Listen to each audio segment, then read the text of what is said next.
Сәлем бәріне, жаңа видеоға қош келдіңіздер. Бүгін біз базарларына тағы да бір обложка жасайтын боламыз. Бұл обложкадағы біздің задачамыз не? Айтпақшы, задачамыз айтайық.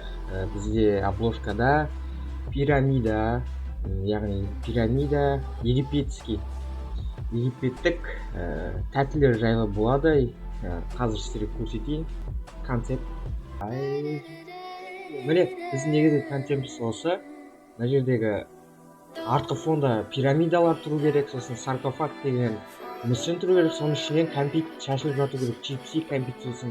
Ал Әли ағамызда арабтың бас киімі, ал Әділ ағамызда фараонның бас киімі. Яғни түсініктірғандарыңыздай фараонский, египеттік болады. Осы айтайық дегеніміз. Енді келесі бізге айтпақшы достар, жаңалық бар, фотошопты көшіріп алдым.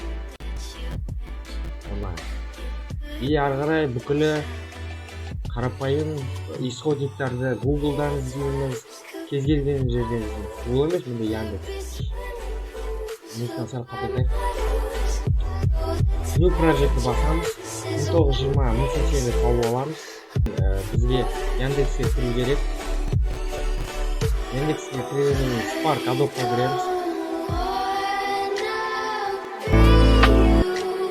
Spark Adobe-ға кіргеннен кейін Browse New Device. Одан кейін бізге қайтадан синтез Puzzle-ға кіріп, Puzzle-ға кіргеннен кейін Отан таңдайын Әділ ағамның сұрасы. Қайтадан көз басамыз әледі. Қайтадан Spark Adobe-ға кіреміз. Again, browse new device. Енді Әли ағаны аламыз. Міне, копировать изображение кіреміз, приложение фотошопқа кіреміз. Мына жерге окей. Контролдан. Міне біздің шықты. Convert Smart Object, Smart Object-ке айландырамыз. Сол жол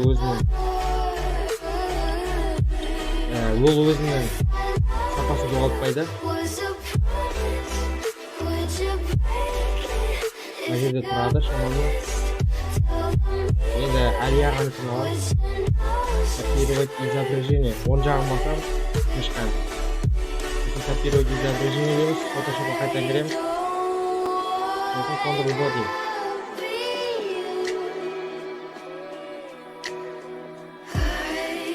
Мына жерде тұр. Convert to Object. Smart Object болу үшін біздегі слойдағы суреттің оң жағына басамыз. Кнопкамен, мышканы. Сосын мына жерде Convert to Smart Object таңдаймыз. Сосын Ctrl-T. Бұл жерде Ctrl-T, себебі біз фотошопты компьютерге көшірдік. Достар, біріншіден біз шапкадан бастайтын боламыз. Пирамидский Египеттің шапкасына бірінші қиып аламыз кәдімгі Paint Tool-мен. Сіздерге тез көрсетіп жіберейін. Одан кейін оны шапканы басына трансформациямен келтіреміз. Одан кейін оның прозрачностьін азайтамыз. Біз нені қолданамыз? Liquid деген. Бұл жерде ең бастысы өзінің пішінін жоғалтып алмау керек. Егер көп қозғап жүретін болса, ол өзінің качествосын жоғалтып алады. Бұл себептен барлығын көзбен, шамамен қалай бас киім орналасатынын білу керек. Болды, бұл жерде басқа айтатын ештеңе.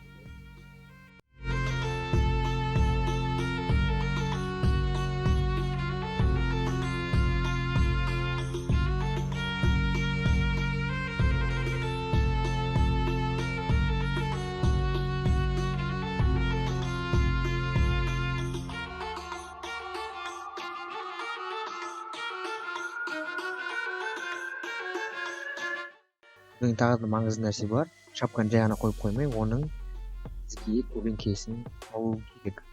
Шляпа адамның түсімен бірдей болу керек. Оны менің кривый көмегімен келесі біздегі кезекте интернеттен қарап бізге шляпаны тауып аламыз, сосын адамның бетін қиямыз, тек қана шляпаны қалдырамыз, қайтадан прозрачность азайтып адамға қоямыз.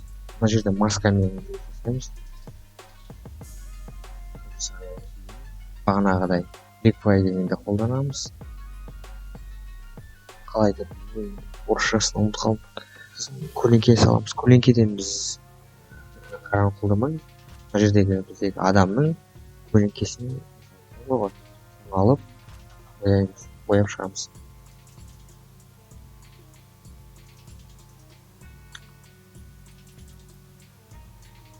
Көлеңке салғанда барлық айтпақшы маңызды нәрсе бар. Егер сіз шляпаны іздесеңіз, онда ұқсас ракурстан алғаныңыз дұрыс. Одан кейін келесі бізде артефакт, жақсы качестводағы қайтадан пейнтинг ойлағам негізі басында жасалынба деп color fabric